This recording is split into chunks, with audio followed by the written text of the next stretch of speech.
통신병이 통신을 끊어? 너 대가리 깨져봐야 정신 차리지. 조교 박민철은 헬멧을 벗기더니 자신의 군화로 그녀의 머리를 짓밟기 시작했습니다. 아, 그만하세요. 그만? 너 같은 여자는 이렇게 해야 정신을 차려. 고막 출혈, 시신경 손상 의심, 실명 위험 있습니다. 지금 이송하지 않으면 영구 실명입니다. 실명 소견서. 그년 쉬하는 거야. 그냥 약 먹이고 덮어. 그리고 그 순간 하늘에서 헬기 세대가 동시에 부대로 내려왔습니다. 이야기는 그날보다 훨씬 전으로 돌아갑니다. 평범한 군 생활을 하던 그녀가 어떻게 이 지경에 이르게 됐는지 구독과 좋아요 눌러주시고 지금부터 그 충격적인 진실 끝까지 확인해 보세요. 새벽 5시 기상 나팔이 울리기 전부터 정서윤은 이미 눈을 뜨고 있었습니다. 27살 육군 하사. 부대 내 여군은 단세뿐이었지만 그 중에서도 유독 그녀만이 모든 잔심부름과 차별의 표적이 되고 있었습니다. 정서윤, 또 지각이네? 소대장 백주혁이 날카로운 목소리로 외쳤습니다. 서윤은 실제로 지각한 적이 없었습니다. 오히려 남들보다 일찍 일어나 부대 청소까지 맞춰놓곤 했죠. 하지만 백주혁에게는 그런 건 중요하지 않았습니다. 여자가 군인 행세하면 부대가 썩는 거야. 어디서 오빠들 치마폭 안에 숨어 들어왔나? 백주혁의 조롱 섞인 말에 주변 병사들이 킥킥거렸습니다. 서윤은 고개를 숙인 채 묵묵히 참았습니다. 아무도 몰랐습니다. 정서윤이 현직 별 셋 오빠 셋을 둔 막내딸이라는 걸. 정지훈 중장, 정현우 소장, 정태우 준장. 세 오빠 모두 군 최고위직에 있었지만 서윤은 그 누구에게도 이 사실을 알리지 않았습니다. 서윤아, 왜 입대하려고 하는 거야? 몇 년 전 큰오빠 정지훈이 물었었습니다. 우리가 있는데 굳이 군대 같은 곳에서 고생할 필요 없잖아. 하지만 서윤의 대답은 단호했습니다. 오빠, 난 정서윤으로 살고 싶어. 누군가의 동생이 아니라 내 자신으로. 그렇게 오빠들 몰래 입대한 서윤에게 이겨야 할 건 부대가 아닌 자신이었습니다. 자신의 한계를 스스로 증명하고 싶었던 거죠. 정서윤, 식당 설거지 너가 해. 여자가 할 일이잖아. 부소대장이 무심하게 말했습니다. 서윤은 네, 알겠습니다라고 답했습니다. 설거지는 원래 당번제였지만 어느새 그녀의 전담 업무가 되어버렸습니다. 야, 정서윤. 내 군화도 좀 닦아놔. 선임병이 군화를 던지며 말했습니다. 여자가 이런 거라도 잘해야 부대에서 살아남지. 서윤은 말없이 군화를 받아들었습니다. 이미 자신의 것까지 포함해서 5켤레의 군화를 닦아야 했습니다. 점심시간 식당에서 혼자 설거지를 하던 서윤의 옆으로 같은 여군인 김상희가 다가왔습니다. 서윤아, 왜 맨날 너만 이런 일 하는 거야? 나도 도와줄게. 괜찮아요, 언니. 혼자 할 수 있어요. 서윤은 일부러 밝은 목소리로 답했습니다. 아니야, 이건 아니야. 우리 셋이 돌아가면서 해야 하는 거잖아. 하지만 서윤은 고개를 저었습니다. 다른 여군들까지 괴롭힘을 당하게 하고 싶지 않았습니다. 정서윤, 화장실 청소도 너가 해. 여자 화장실이니까 내가 담당이야. 백주혁이 또다시 일을 떠넘겼습니다. 그리고 내일부터 내 생활관도 정리해놔. 이해했지? 네, 알겠습니다. 서윤은 답했지만 속으로는 분노가 끓어오르고 있었습니다. 저녁 점호 시간, 백주혁은 서윤을 다시 불러세웠습니다. 정서윤, 너 진짜 어느 집 딸이야? 설마 정말 높은 사람 동생인 건 아니지? 백주혁이 비웃으며 말했습니다. 만약 그렇다면 이미 전화 한 통 왔을 텐데 말이야. 서윤은 입을 꾹 다물었습니다. 사실 오빠들은 서윤의 입대 사실을 전혀 모르고 있었습니다. 서윤은 입대 전에 집을 나와 자취를 시작했고 연락도 최대한 피하고 있었습니다. 여자가 뭘 안다고 통신병을 했냐? 백주혁이 또다시 모욕적인 말을 던졌습니다. 군기 빠진 위장 여성이 군대에서 뭘 할 수 있겠어? 그냥 얌전히 설거지나 하고 살아. 서윤은 꾹 참고 자신의 업무에 집중했습니다. 통신 장비를 점검하고 무전기 상태를 확인하는 일. 그녀는 이 일만큼은 누구보다 완벽하게 해냈습니다. 기술적으로는 부대 내 최고 수준이었지만 아무도 인정해주지 않았습니다. 밤이 되어 생활관에 돌아온 서윤은 몰래 핸드폰을 확인했습니다. 새 오빠들로부터 수십 개의 부재중 전화와 메시지가 와 있었습니다. 서윤아, 왜 연락 안 해? 걱정된다. 큰오빠 지훈. 막내야, 전화 좀 받아. 둘째 오빠 현우. 서윤이 어디 있는 거야? 셋째 오빠 태우. 서윤은 핸드폰을 끄고 베개 속에 묻었습니다. 오빠들의 도움 없이 해내고 싶었지만 현실은 생각보다 훨씬 가혹했습니다. 내일도 견딜 수 있을 거야. 서윤은 혼자 중얼거렸습니다. 오빠들의 얼굴을 떠올리면서도 당당하게 말할 수 있는 그날을 기다렸습니다. 오빠들, 난 해냈어. 내 혼자 힘으로. 하지만 그날 밤 서윤은 아직 몰랐습니다. 앞으로 닥칠 시련이 그녀의 상상을 훨씬 뛰어넘을 것이라는 걸. 그리고 그 시련이 결국 숨겨왔던 진실을 세상에 드러내게 될 것이라는 걸. 다음 날 아침 서윤은 평소보다 더 일찍 일어나 통신장비 점검을 마쳤습니다. 오늘은 야외 훈련이 있는 날이었고 통신병인 서윤의 역할이 특히 중요했습니다. 정서윤, 무전기 상태 어때? 백주혁이 퉁명스럽게 물었습니다. 모든 장비 점검 완료했습니다. 이상 없습니다. 서윤은 정확하게 보고했습니다. 훈련장으로 이동하는 동안 서윤은 무거운 통신 장비를 혼자 운반해야 했습니다. 다른 병사들은 도와주지 않았고 오히려 여자가 그것도 못 들어? 라며 비웃기만 했습니다.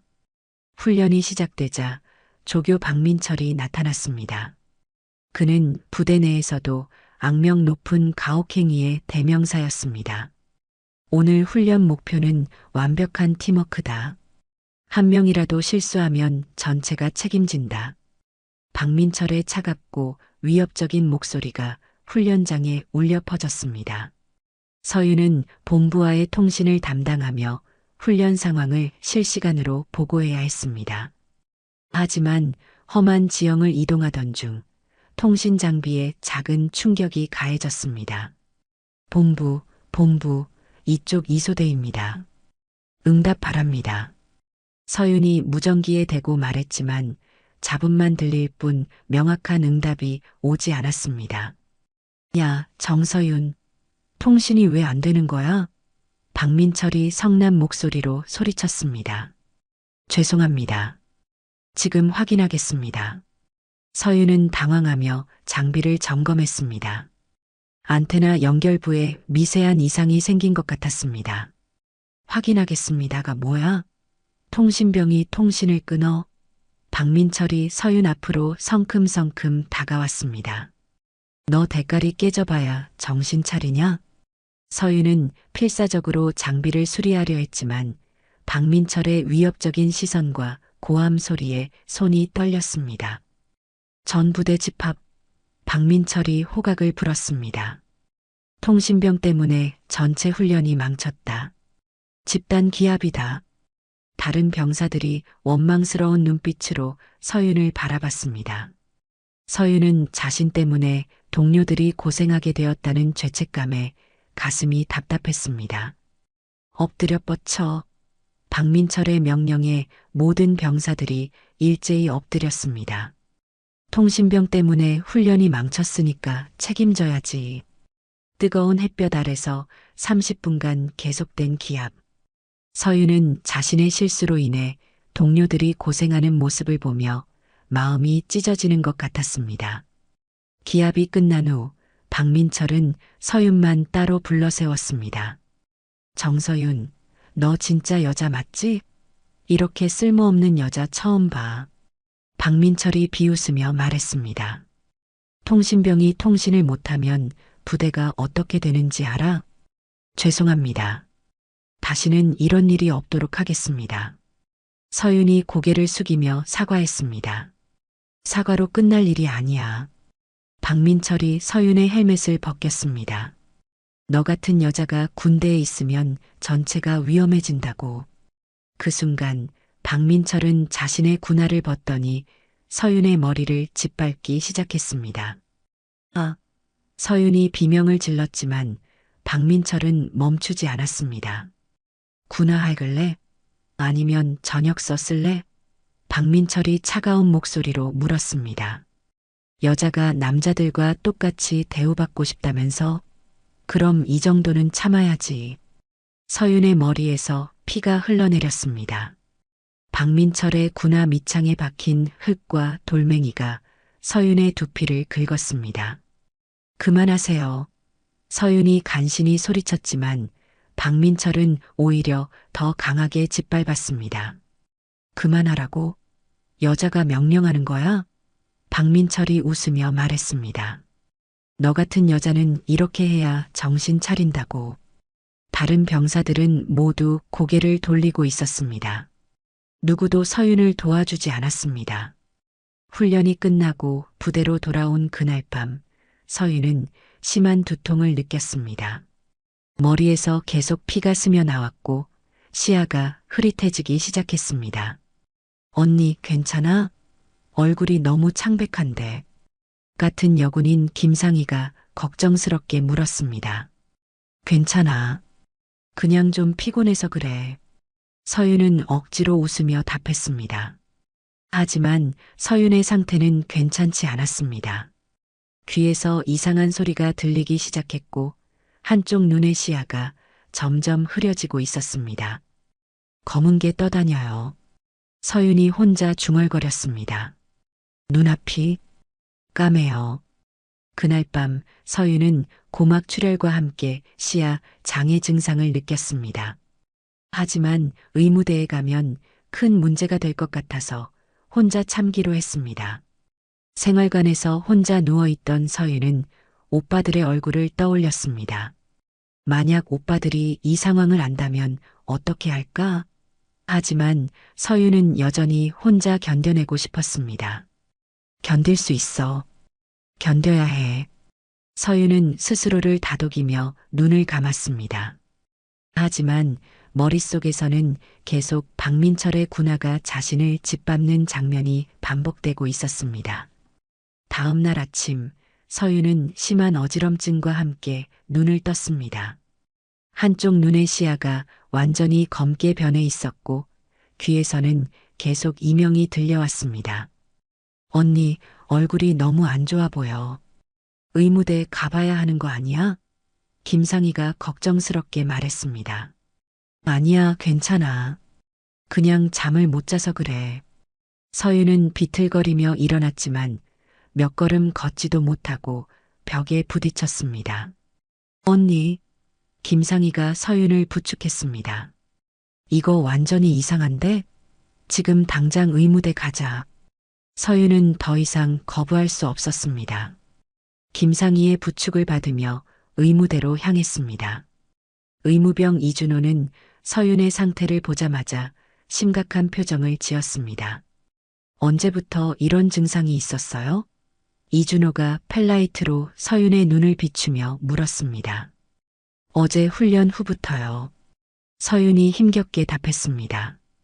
고막 출혈이 있고 한쪽 눈 시신경에 손상이 의심됩니다. 즉시 상급병원으로 이송해야 합니다.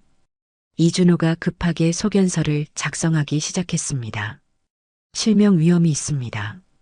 지금 당장 정밀 검사를 받지 않으면 영구적인 시력 손실이 올 수 있어요. 이준호의 말에 서윤은 충격을 받았습니다. 실명이라고요? 서윤의 목소리가 떨렸습니다. 네, 외부 충격으로 인한 망막 손상과 시신경 압박이 의심됩니다. 어떤 충격을 받으셨나요? 서윤은 잠시 망설였습니다. 박민철의 가혹행위를 말해야 할까? 하지만 그랬다가는 더 큰 문제가 될 것 같았습니다. 훈련 중에 넘어져서 머리를 부딪혔어요. 서윤이 거짓말을 했습니다. 이준호는 긴급 소견서를 작성하며 중대장에게 보고하려 했습니다. 그런데 그때 중대장 이기수가 의무대로 들어왔습니다. 무슨 일인가? 이기수가 물었습니다. 중대장님, 정서윤 하사가 심각한 눈 손상을 입었습니다. 즉시 상급병원으로 이송해야 합니다. 이준호가 소견서를 건네려 했습니다. 실명 소견서? 잠깐. 이기수가 서류를 받아들더니 말했습니다. 그거 내가 대신 올릴게. 하지만 중대장님, 이건 응급 상황입니다. 지금 당장 내가 알아서 할 테니까 너는 신경 쓰지 마. 이기수가 소견서를 가지고 의무대를 나갔습니다. 이준호는 불안한 표정으로 서윤을 바라봤습니다. 정서윤 하사, 일단 안정을 취하세요. 곧 상급병원으로 이송될 거예요. 하지만 시간이 지나도 이송 명령은 내려오지 않았습니다. 서윤의 상태는 점점 악화되고 있었습니다. 한편 중대장실에서는 소견서가 파쇄기 안에서 갈갈이 찢어지고 있었습니다. 실명 소견서라니 큰일 날 뻔했네. 이기수가 혼자 중얼거렸습니다. 여자 하나 때문에 부대 전체가 감사받을 뻔했어. 그날 밤 간부들의 비공식 회의가 열렸습니다. 정서윤 그년이 별셋 동생이란 말도 다 뻥이래. 백주혁이 말했습니다. 진짜였으면 벌써 난리 났을 거 아니야. 그럼 그렇지. 여자가 허풍 떨면서 겁주려고 한 거야. 박민철이 비웃었습니다. 실명 정도야 묻어가면 그만이지. 여자가 뭘 어쩌겠어. 이기수가 냉소적으로 말했습니다. 의무병이 또 뭐라고 하면 어떻게 하지? 누군가 걱정스럽게 물었습니다. 이준호? 걔는 내가 알아서 처리할게. 군의관도 아닌 게 뭘 안다고 난리야. 이기수가 자신 있게 답했습니다. 다음 날 서윤의 상태는 더욱 악화되었습니다. 한쪽 눈 시야를 완전히 잃었고 심한 두통에 시달리고 있었습니다. 중대장님, 정서윤 하사 상태가 심각합니다. 정말 지금 당장 병원에 가야 해요. 이준호가 다시 보고했습니다. 괜찮아. 약 먹고 자고 나면 나아질 거야. 이기수가 무심하게 답했습니다. 여자들은 원래 예민해서 그래. 별거 아닌 걸 갖고 호들갑 떠는 거야. 하지만 이준호, 내가 군의관이야? 내가 판단할 일이니까 신경 쓰지 마. 이준호는 분노했지만 계급상 더 이상 말할 수 없었습니다. 그날 점심시간 서윤은 식판을 들고 가다가 기둥에 부딪혀 넘어졌습니다. 시야가 흐려서 제대로 볼 수 없었기 때문입니다. 아, 서윤이 바닥에 쓰러지며 이마에서 피가 흘러내렸습니다. 정서윤이 또 넘어졌네. 한 병사가 웃으며 말했습니다. 너 앞도 못 보면서 군대에 왜 왔냐? 다른 병사가 비웃었습니다. 박민철이 나타나서 서윤이 쓰러진 모습을 핸드폰으로 찍기 시작했습니다.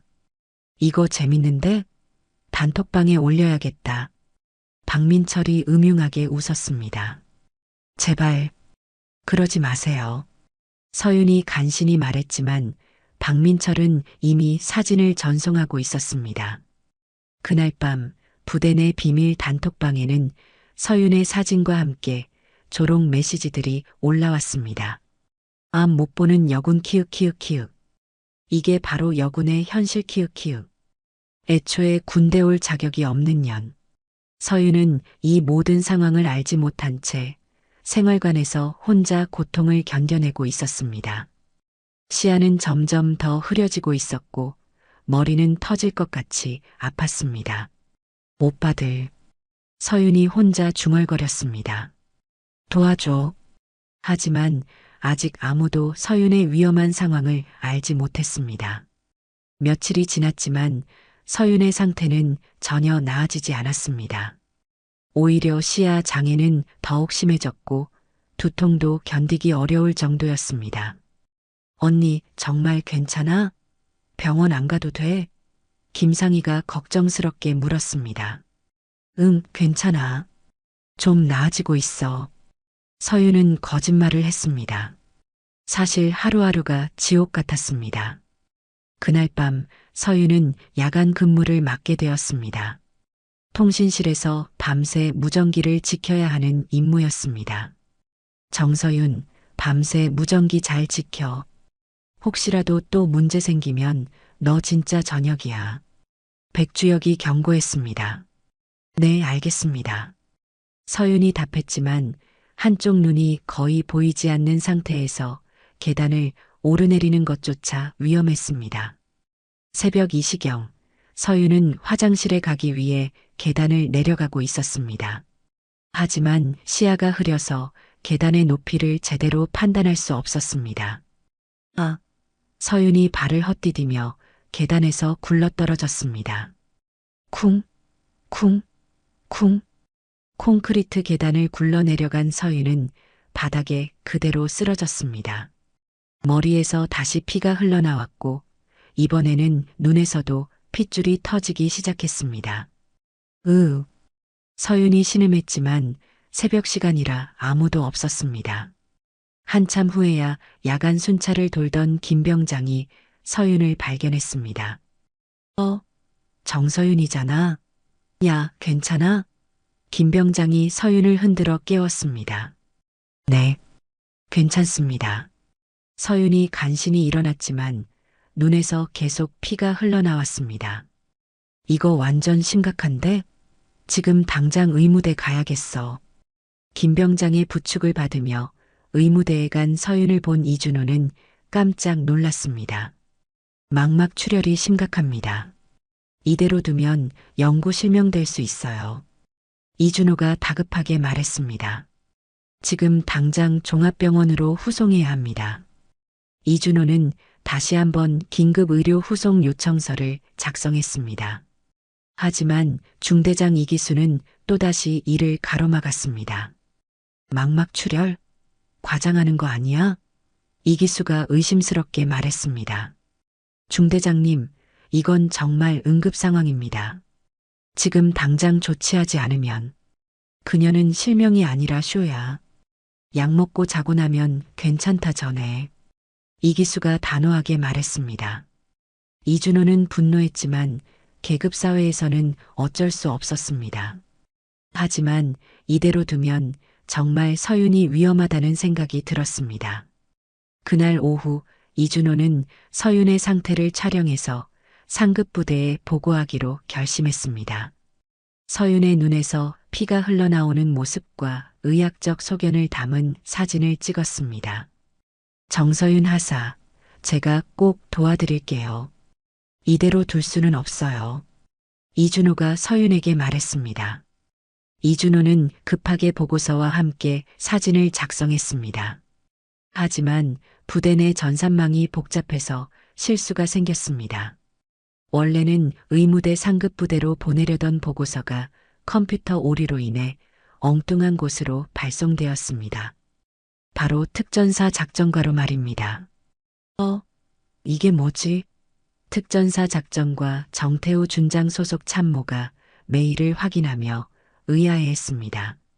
메일에는 한 여군의 처참한 모습이 담긴 사진과 함께 망막 출혈, 실명 위험, 긴급 후송 필요라는 의학적 소견이 적혀 있었습니다.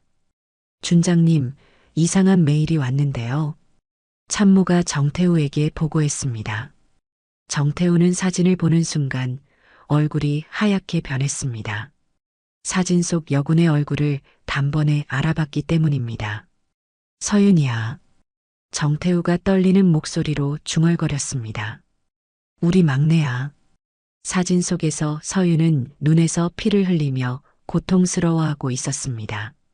얼굴은 처참하게 멍들어 있었고 한쪽 눈은 거의 감겨 있었습니다. 정태우는 즉시 두 형에게 전화를 걸었습니다. 형, 지금 당장 내 사무실로 와. 서윤이 이리야. 30분 후 정현우 소장과 정지훈 중장이 정태우의 사무실에 도착했습니다. 무슨 일이야? 서윤이가 어떻게 됐다는 거야? 정현우가 다급하게 물었습니다. 정태우는 사진을 보여주었습니다. 두 형은 사진을 보는 순간 분노로 온몸이 떨렸습니다. 이게 뭐야? 서윤이가 왜 이렇게 됐어? 정지훈이 주먹을 꽉 쥐며 말했습니다. 눈이 터졌어. 누가 내 동생 얼굴에 군화를 찍은 거야.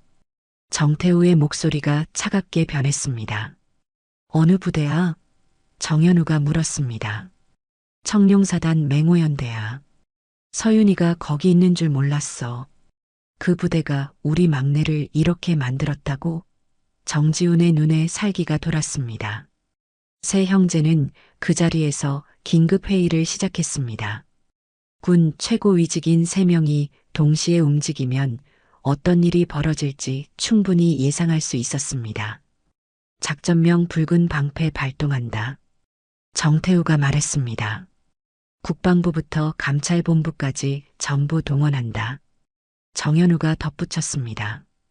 이건 작전이 아니다. 정지훈이 차갑게 말했습니다. 내 동생한테 한 짓 그대로 전 부대에 적용한다. 그날 밤 국방부와 감찰본부에는 긴급 지시가 내려졌습니다. 3명의 장군이 동시에 한 부대를 향해 움직인다는 전례 없는 상황이 벌어지고 있었습니다. 한편 서윤은 생활관에서 홀로 고통을 견뎌내고 있었습니다. 아직 오빠들이 자신을 찾고 있다는 사실을 전혀 모른 채로 말입니다. 다음 날 새벽 5시 국방부 지하작전실에는 전례 없는 상황이 벌어지고 있었습니다. 정지훈 중장, 정현우 소장, 정태우 준장 세 형제가 한자리에 모인 것입니다. 청룡사단 맹호연대 전 간부진 명단 올려. 정지훈이 차가운 목소리로 명령했습니다. 중대장 이기수, 소대장 백주혁, 조교 박민철. 참모가 명단을 읽어 내려갔습니다. 이 새끼들이 우리 막내를 이렇게 만든 거야? 정현우의 목소리에 분노가 섞여 있었습니다. 정태우는 서윤의 사진을 다시 한번 들여다봤습니다. 눈에서 피를 흘리며 고통스러워하는 막내의 모습에 주먹이 저절로 쥐어졌습니다. 3시간 뒤 작전명 붉은 방패 발동한다. 정태우가 공식적으로 선언했습니다. 국방부 감찰본부로 직통 연결해. 정지훈이 명령했습니다. 감찰본부장이 급하게 전화를 받았습니다. 네, 중장님. 무슨 일이십니까? 청룡사단 맹호연대 긴급 감찰한다. 지금 당장 감찰팀 출동시켜. 알겠습니다. 그런데 무슨 사안입니까? 여군 가혹행위 은폐 사건이다. 실명 위기까지 간 상황인데 의료보고서를 파쇄했어. 감찰본부장은 심각성을 깨달았습니다. 즉시 특별감찰팀을 파견하겠습니다. 한편 수도방위 사령부에서는 정현우 소장이 직접 헬기 출동을 지시하고 있었습니다. 수송기 일대 헬기 3대 준비해. 청룡사단으로 긴급 출동한다. 소장님, 무슨 작전입니까? 작전이 아니다. 내 여동생을 구하러 가는 거야. 특전사에서도 정태우 준장이 직접 움직이고 있었습니다. 전 특전사 대령급 이상 간부들 소집해. 지금 당장. 준장님, 갑작스럽게 무슨. 질문하지 말고 명령만 따라. 30분 내에 전부 집합. 오전 7시 세 형제는 다시 한번 통화했습니다. 형들, 준비됐어? 정태우가 물었습니다. 응. 헬기 3대 준비 완료. 정현우가 답했습니다. 감찰팀도 대기 중이야. 언제든 출동 가능해. 정지훈이 말했습니다. 그럼 지금 출발한다. 우리 서윤이 더 이상 고통받게 둘 수 없어. 청룡사단 맹호연대에서는 평범한 아침이 시작되고 있었습니다. 아무도 몰랐습니다. 곧 전례 없는 일이 벌어질 것이라는 걸. 서윤은 여전히 의무대에서 고통스러워하고 있었습니다. 눈의 출혈은 멈추지 않았고 시야는 더욱 흐려지고 있었습니다. 정서윤 하사, 조금만 더 참아보세요. 제가 다른 방법을 찾아볼게요. 이준호가 안타깝게 말했습니다. 하지만 이기수 중대장은 여전히 서윤의 후송을 막고 있었습니다. 의무병, 괜히 호들갑 떨지 마. 여자들은 원래 예민하다니까. 오전 8시 30분 청룡사단 상공에 수송기 일대가 나타났습니다. 이어서 헬기 3대가 차례로 접근했습니다. 저게 뭐야? 한 병사가 하늘을 가리키며 말했습니다. 헬기가 왜 이렇게 많이 와? 부대 내에 긴장감이 돌기 시작했습니다. 평상시에는 볼 수 없는 광경이었기 때문입니다. 헬기들이 부대 연병장에 착륙하기 시작했습니다. 첫 번째 헬기에서 정지훈 중장이 내렸습니다. 두 번째 헬기에서는 정현우 소장, 세 번째 헬기에서는 정태우 준장이 내렸습니다. 뭐야? 장군이 3명이나? 별 셋이 동시에 왔다고? 부대 전체가 술렁이기 시작했습니다. 이런 상황은 전례가 없었습니다. 백주혁은 멀리서 이 광경을 보고 얼굴이 하얗게 변했습니다. 설마 진짜로 정서윤이 별셋 동생인 건 아니겠지? 박민철도 마찬가지였습니다. 자신이 찍어서 단톡방에 유포한 사진이 떠올랐습니다. 아니야, 그럴 리 없어. 다른 일로 온 거야. 하지만 새 장군의 표정은 심상치 않았습니다. 특히 정지훈 중장의 얼굴에는 차가운 분노가 서려 있었습니다. 부대장이 급하게 달려와서 격려했습니다. 청룡사단 맹호연대장 김대진 대령입니다. 갑작스러운 방문에 연대장, 우리가 왜 왔는지 알아? 정지훈이 차갑게 물었습니다. 죄송하지만 모르겠습니다. 정서윤 하사 알아? 김대진 연대장은 순간 당황했습니다. 정서윤 하사요? 네, 우리 부대 소속입니다만. 그 하사가 우리 여동생이야. 정현우가 말했습니다. 연대장의 얼굴이 창백해졌습니다. 여동생이라고요? 내 막내 동생이 지금 실명 위기에 있다고. 정태우의 목소리가 얼음처럼 차가웠습니다. 그 순간 부대 전체가 정적에 휩싸였습니다. 백주혁과 박민철은 뒷걸음질 치기 시작했습니다. 지금 당장 정서윤 하사를 데려와. 정지훈이 명령했습니다. 그리고 중대장 이기수, 소대장 백주혁, 조교 박민철 즉시 소집해. 연대장은 급하게 명령을 전달했습니다. 하지만 박민철은 이미 도망치려 하고 있었습니다. 박민철, 어디 가는 거야? 다른 병사가 그를 붙잡았습니다. 아니야, 나는 아무것도 안 했어. 박민철이 절규했습니다. 하지만 이미 모든 것이 드러나고 있었습니다. 부대 스피커에서는 다음과 같은 방송이 흘러나왔습니다. 전 장병 주목. 정서윤 하사 관련 가혹행위 조사를 위해 국방부 감찰본부가 도착했습니다. 관련자들은 즉시 연병장으로 집합하십시오. 그 순간 백주혁이 떨리는 목소리로 외쳤습니다. 그년 실명 쉬한 거라니까요. 진짜 그런 줄 몰랐습니다. 하지만 그의 목소리는 이미 부대 전체에 울려 퍼지고 있었습니다. 자신도 모르게 모든 것을 자백한 셈이었습니다. 세 형제는 서로를 바라보며 고개를 끄덕였습니다. 이제 진짜 심판의 시간이 시작될 것입니다. 연병장에는 삽시간에 전 부대 장병들이 집합했습니다. 3명의 장군이 동시에 한 부대에 나타난 것은 군 역사상 전례가 없는 일이었습니다. 정지훈 중장이 앞으로 나서며 마이크를 잡았습니다. 나는 육군 중장 정지훈이다. 오늘 이 자리에 온 이유는 단 하나다. 우리 막내 여동생 정서윤 하사에게 무슨 일이 일어났는지 정확히 파악하기 위해서다. 부대 전체가 숨을 죽였습니다. 정서윤이 정말로 별셋 오빠들의 동생이었다는 사실에 모두가 충격을 받았습니다. 정서윤 하사를 지금 당장 이곳으로 데려와라. 정현우 소장이 명령했습니다. 몇 분 후 이준호의 부축을 받으며 서윤이 나타났습니다.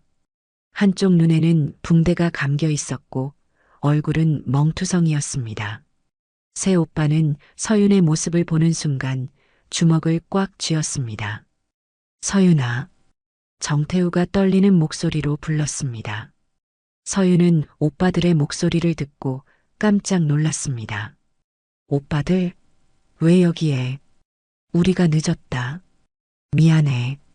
정지훈이 서윤에게 다가가며 말했습니다. 오빠, 나는 괜찮아. 정말 괜찮다고. 서윤이 억지로 웃으려 했지만 눈물이 흘러내렸습니다. 정현우는 서윤의 상처를 보며 분노가 끓어올랐습니다.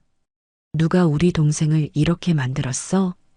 그때 백주혁이 떨면서 앞으로 나왔습니다. 저는 정말 몰랐습니다. 정서윤 하사가 장군님들의 동생인 줄 몰랐어요. 몰랐다고? 정태우가 차갑게 웃었습니다. 그럼 동생이 아니었으면 이렇게 해도 된다는 뜻이야? 백주혁은 말문이 막혔습니다. 박민철도 끌려 나왔습니다. 그는 이미 얼굴이 새하얗게 질려 있었습니다. 조교 박민철이군. 정지훈이 박민철을 바라보며 말했습니다. 내가 우리 동생 머리를 군화로 짓밟았다며? 아닙니다. 저는 그냥 훈련을 시킨 거예요. 박민철이 절규했습니다. 훈련? 정현우가 비웃었습니다. 여군의 머리를 군화로 짓밟는 게 훈련이야? 그때 이준호가 앞으로 나와서 증언했습니다. 보고 드리겠습니다. 정서윤 하사는 박민철 조교에 의해 머리를 군화로 짓밟혀 심각한 외상을 입었습니다. 그 결과 고막 출혈과 망막 손상이 발생했고 실명 위험 상황까지 갔습니다. 그런데 왜 즉시 병원에 후송하지 않았지? 정태우가 물었습니다. 중대장 이기수가 의료 후송을 막았습니다. 심지어 제가 작성한 긴급 소견서를 파쇄했습니다. 이기수가 급하게 변명했습니다. 그건 오해입니다. 여군들이 원래 예민해서. 예민하다고? 정지훈의 목소리에 살기가 돌았습니다. 내 동생이 눈에서 피를 흘리는데 예민하다고? 그때 한 병사가 앞으로 나와서 증언했습니다. 보고합니다. 박민철 조교가 정서윤 하사의 사진을 찍어서 단톡방에 유포했습니다. 뭐라고? 정현우가 성난 목소리로 물었습니다. 정서윤 하사가 시야 장애로 넘어진 모습을 찍어서 조롱 메시지와 함께 올렸습니다. 박민철은 이제 완전히 무너졌습니다. 죄송합니다. 정말 죄송합니다. 저는 그냥 뭐? 정태우가 차갑게 물었습니다. 여자가 군대에 있으면 안 된다고 생각해서. 그 순간 연병장에 있던 모든 병사들이 경악했습니다. 박민철의 발언은 명백한 성차별적 사고를 드러낸 것이었습니다. 정지훈이 마이크를 잡고 부대 전체에 말했습니다. 잘 들어라. 대한민국 군대에서 성별을 이유로 한 차별은 절대 용납되지 않는다. 여군이든 남군이든 모두 동등한 대한민국의 군인이다. 그리고 가혹행위는 더더욱 용납될 수 없다. 특히 의료보고를 은폐하는 것은 중대한 범죄 행위다. 정현우가 이어서 말했습니다. 박민철, 백주혁, 이기수, 너희들은 지금부터 감찰본부 조사를 받게 될 것이다. 그리고 그 결과에 따라 법적 처벌을 받을 것이다. 그때 감찰본부 팀이 도착했습니다. 팀장이 앞으로 나와서 보고했습니다. 국방부 감찰본부 특별조사팀입니다. 지금부터 청룡사단 맹호연대 가혹행위 은폐 사건에 대한 조사를 시작하겠습니다. 박민철과 백주혁, 이기수는 수갑이 채워졌습니다. 실명당할 뻔한 여군을 조롱하고 의료보고를 은폐한 혐의로 긴급 체포합니다. 박민철이 마지막으로 외쳤습니다. 저는 정말 몰랐어요. 정서윤이 장군님들 동생인 줄 몰랐다고요. 정태우가 차갑게 답했습니다. 그게 중요한 게 아니야. 내가 한 짓 자체가 잘못된 거야. 누구든 상관없이 그런 짓을 하면 안 되는 거라고. 서윤은 오빠들 곁에서 이 모든 상황을 지켜보고 있었습니다. 그동안 혼자 견뎌야 했던 고통이 마침내 세상에 드러나고 있었습니다. 오빠들, 서윤이 조용히 말했습니다. 고마워. 새 오빠는 서윤을 감싸 안았습니다. 서윤아, 이제 괜찮을 거야. 오빠들이 지켜줄게. 정지훈이 말했습니다. 그리고 다시는 이런 일이 일어나지 않도록 할 거야. 정현우가 덧붙였습니다. 연병장에 있던 모든 병사들은 이 광경을 지켜보며 깊은 감동을 받았습니다. 동시에 가혹행위와 성차별이 얼마나 심각한 문제인지 깨달았습니다. 정태우가 마지막으로 부대 전체에 말했습니다. 앞으로 이 부대에서는 그 누구도 성별이나 계급을 이유로 차별받지 않을 것이다. 그리고 가혹행위는 절대 용납되지 않을 것이다. 일주일 후 국방부 대회의실에는 전례 없는 공개 청문회가 열렸습니다.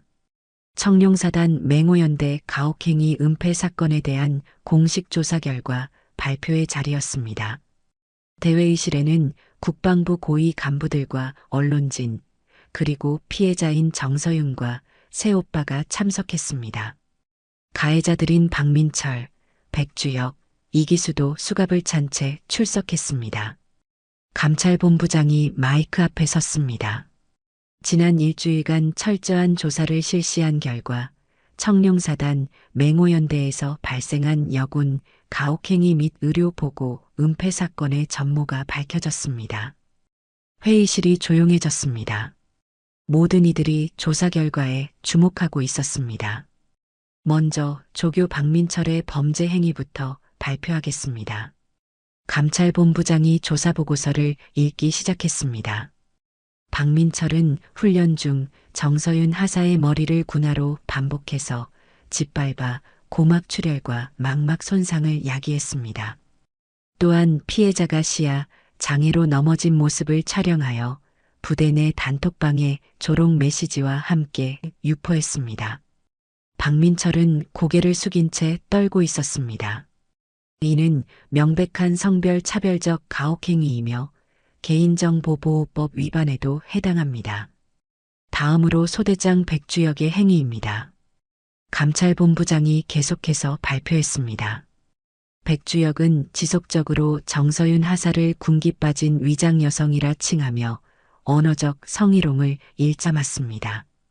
또한 여성이라는 이유로 부당한 업무를 강요하고 차별적 대우를 했습니다. 백주혁의 얼굴이 창백해졌습니다. 마지막으로 중대장 이기수의 범죄 행위입니다. 이기수는 정서윤 하사의 실명 위기 상황을 인지하고도 의료 후송을 고의적으로 지연시켰습니다. 더 나아가 의무병이 작성한 긴급 의료 소견서를 파쇄하여 증거를 인멸했습니다. 회의실에서 탄식 소리가 흘러나왔습니다. 그때 정현우 소장이 자리에서 일어났습니다. 발언 허가를 요청합니다. 수도방위사령부 소장 정현우, 발언하십시오. 정현우는 마이크 앞에 서서 차분하지만 단호한 목소리로 말하기 시작했습니다. 정서윤 하사는 제 여동생입니다. 하지만 오늘 이 자리에서 저는 한 명의 군인으로서 그리고 대한민국 국방의 책임자 중 한 명으로서 말씀드리고 싶습니다. 회의실이 더욱 조용해졌습니다. 군화 할그라는 말이 버젓이 오가는 부대가 대한민국 군대입니까? 여성이라는 이유만으로 인간 이하의 취급을 받아야 하는 곳이 우리의 군대입니까? 정현우의 목소리에는 분노와 슬픔이 동시에 담겨 있었습니다. 제 동생은 누구의 도움도 받지 않고 자신의 힘으로 군인이 되고 싶어 했습니다. 그런 동생이 성별을 이유로 이런 참혹한 일을 당해야 했다는 사실이 저는 너무나 부끄럽습니다. 박민철이 갑자기 자리에서 일어나 무릎을 꿇었습니다. 죄송합니다. 정말 죄송합니다. 저는 정말 몰랐어요. 하지만 정현우는 차갑게 말했습니다. 몰랐다는 게 변명이 될 수 있다고 생각하십니까? 당신이 괴롭힌 건 제 동생이 아니라 대한민국의 한 군인이었습니다. 백주혁도 떨리는 목소리로 사과했습니다. 정말 죄송합니다. 제가 잘못했습니다. 그때 정지훈 중장이 일어났습니다. 이제 처벌을 발표하겠습니다. 정지훈이 차가운 목소리로 선고하기 시작했습니다. 조교 박민철, 여성 병사에 대한 가혹행위, 개인정보보호법 위반, 부대 내 질서 문란 혐의로 군사법원에 송치합니다. 계급은 즉시 박탈되며 영구 제명 처분합니다. 박민철의 어깨에 달린 계급장이 뜯겨나갔습니다. 소대장 백주혁, 지속적인 성희롱 및 차별적 대우, 부하관리 소홀 혐의로 계급 강등 및 전역 처분합니다. 백주혁의 계급장도 제거되었습니다. 중대장 이기수, 의료보고 은폐, 증거인멸, 지휘관으로서의 책임 유기 혐의로 군사법원 송치 및 계급 박탈 처분합니다.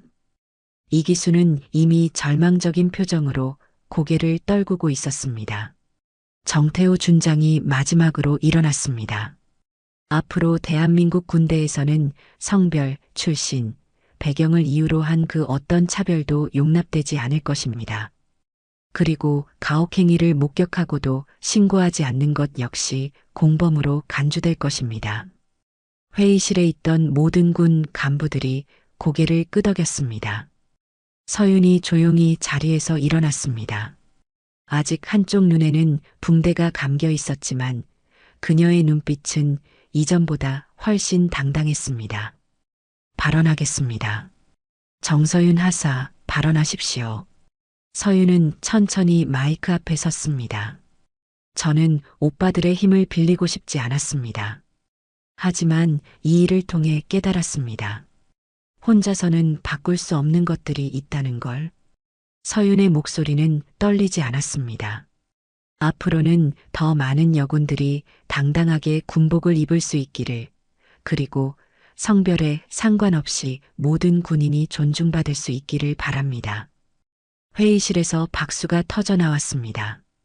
국방부 장관이 마지막으로 발언했습니다. 오늘 이 사건을 계기로 대한민국 국방부는 성평등 정책을 더욱 강화하고 가혹행위 근절을 위한 제도적 개선을 약속드립니다. 청문회가 끝난 후 새 오빠는 서윤을 감싸 안았습니다. 서윤아, 정말 자랑스럽다. 정지훈이 말했습니다. 이제 정말 끝났어. 정현우가 안도의 한숨을 내쉬었습니다. 하지만 서윤에게는 아직 하나의 결정이 남아 있었습니다. 청문회가 끝난 지 한 달 후 서윤은 군병원에서 마지막 검진을 받고 있었습니다. 의사가 차트를 보며 말했습니다. 다행히 한쪽 눈 시력은 많이 회복되었습니다.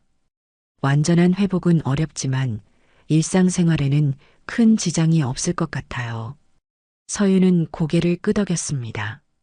한쪽 눈의 시력은 영구적으로 손상되었지만 그것보다 더 소중한 것을 얻었다는 생각이 들었습니다.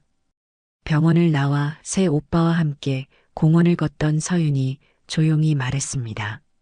오빠들, 나 전역하려고 해. 새 오빠는 잠시 말을 잇지 못했습니다. 서윤아, 그럴 필요 없어. 이제 아무도 너를 괴롭히지 않을 거야. 정현우가 말했습니다. 아니야, 오빠. 이건 두려움 때문이 아니야. 서윤이 미소 지으며 답했습니다. 나는 이제 내가 원하는 일을 찾고 싶어. 정태우가 물었습니다. 무슨 일을 하고 싶은데? 여군들을 도와주는 일. 나 같은 일을 겪는 사람들이 없도록 하는 일 말이야. 정지훈이 서윤의 어깨에 손을 올렸습니다.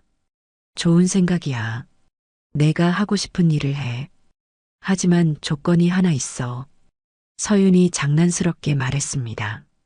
앞으로는 정서윤으로 당당하게 살 거야. 오빠들 동생이라는 걸 숨기지 않고 새오빠가 웃었습니다. 그럼 당연하지. 우리 자랑스러운 막내 동생인데 정현우가 말했습니다. 한 달 후 서윤의 저녁식이 열렸습니다. 청룡사단 맹호연대는 이미 완전히 달라져 있었습니다. 새로 부임한 연대장과 간부들은 성평등과 인권을 최우선 가치로 삼고 있었습니다. 저녁식에서 새로운 연대장이 서윤에게 감사패를 전달했습니다. 정서윤 하사의 용기 덕분에 우리 부대가 변할 수 있었습니다. 진심으로 감사드립니다.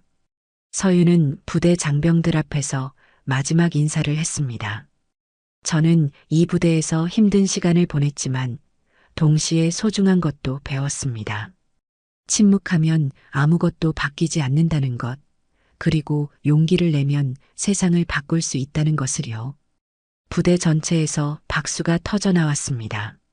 특히 여군들의 박수가 가장 컸습니다. 저녁 후 서윤은 국방부 산하 여군 지원센터에서 일하기 시작했습니다. 군내 성희롱과 가혹행위를 신고받고 상담하는 일이었습니다. 첫 출근 날 서윤의 사무실 문에는 정서윤 상담사라는 명패가 걸려 있었습니다. 상담사님, 첫 상담 신청이 들어왔습니다. 동료가 말했습니다. 서윤의 첫 상담자는 20살의 여군이었습니다. 그녀는 부대에서 성희롱을 당하고 있지만 신고하기가 두렵다고 했습니다. 괜찮아요. 천천히 말해보세요. 서윤이 따뜻하게 말했습니다. 하지만 신고하면 제가 더 힘들어질 것 같아요. 부대에서 왕따 당할 수도 있고, 제가 예전에 그랬어요. 서윤이 자신의 경험을 조심스럽게 들려주었습니다. 저도 처음에는 혼자 참으려고 했어요. 하지만 침묵한다고 해서 상황이 나아지지는 않더라고요. 여군의 눈에서 눈물이 흘렀습니다. 상담사님도 그런 일을 겪으셨어요? 네. 그리고 지금 이 자리에 앉아 있어요. 당신도 할 수 있어요. 그날 이후 서윤의 상담실에는 많은 군인들이 찾아왔습니다. 여군뿐만 아니라 남군들도 왔습니다. 가혹행위를 당한 사람들, 부당한 차별을 받은 사람들이 서윤을 찾았습니다. 6개월 후 서윤은 국회에서 열린 국정감사에 참고인으로 출석했습니다. 정서윤 상담사님, 여군 지원센터 운영 현황에 대해 말씀해 주세요. 지난 6개월간 총 247건의 상담이 접수되었습니다. 그중 73%가 해결되었고 나머지도 해결 과정에 있습니다. 놀라운 성과입니다. 비결이 무엇입니까? 서윤이 마이크에 대고 말했습니다. 피해자의 입장에서 생각하고 절대 혼자가 아니라는 것을 느끼게 해주는 것입니다. 그리고 무엇보다 용기를 내도록 격려하는 것이죠. 국정감사를 지켜보던 새 오빠들은 뿌듯한 표정을 지었습니다. 그날 저녁 가족 식사 자리에서 정지훈이 말했습니다. 서윤아, 정말 자랑스럽다. 내가 군대를 더 좋은 곳으로 만들고 있구나. 우리가 지켜줬어야 했는데 오히려 내가 우리를 더 성장시켜줬어. 정현우가 덧붙였습니다. 정태우가 서윤의 손을 잡으며 말했습니다. 미안하다. 우리가 늦게 찾아가서 오빠들 그 일이 있었기 때문에 지금의 내가 있는 거야. 서윤이 환하게 웃었습니다. 그리고 정말 소중한 걸 깨달았어. 뭘? 눈앞이 안 보였던 건 그날 사람들이 나를 사람이 아닌 존재로 봤기 때문이었어. 지금은 보여. 누가 끝까지 함께할 사람인지. 서윤은 한쪽 눈의 시력을 잃었지만 그 대신 더 많은 것을 볼 수 있게 되었습니다. 세상의 불의와 차별, 그리고 그것을 바꿀 수 있는 희망을 말입니다. 1년 후 서윤의 이야기는 다큐멘터리로 제작되어 전국에 방영되었습니다. 제목은 밝은 쪽 눈으로였습니다. 다큐멘터리 마지막 장면에서 서윤이 말했습니다. 저는 한쪽 눈을 잃었지만 더 많은 것을 얻었습니다. 용기를 내는 법, 침묵하지 않는 법, 그리고 세상을 바꿀 수 있다는 믿음을요. 지금도 어딘가에서 혼자 고통받고 있는 분들에게 말하고 싶어요. 당신은 혼자가 아닙니다. 용기를 내세요. 세상은 분명히 바뀔 수 있습니다. 화면이 서서히 밝아지며 서윤이 상담실에서 다른 피해자를 돕는 모습으로 마무리되었습니다. 그녀의 얼굴에는 평온하고 따뜻한 미소가 떠올라 있었습니다. 한 사람의 용기가 세상을 바꿀 수 있다는 희망찬 메시지 어떠셨나요? 이 채널에서는 앞으로도 여러분의 마음을 따뜻하게 어루만져 드릴 이야기들을 준비하고 있습니다. 좋아요와 구독으로 함께해 주시고 오늘 이야기에 대한 여러분의 소중한 생각을 댓글로 들려주세요.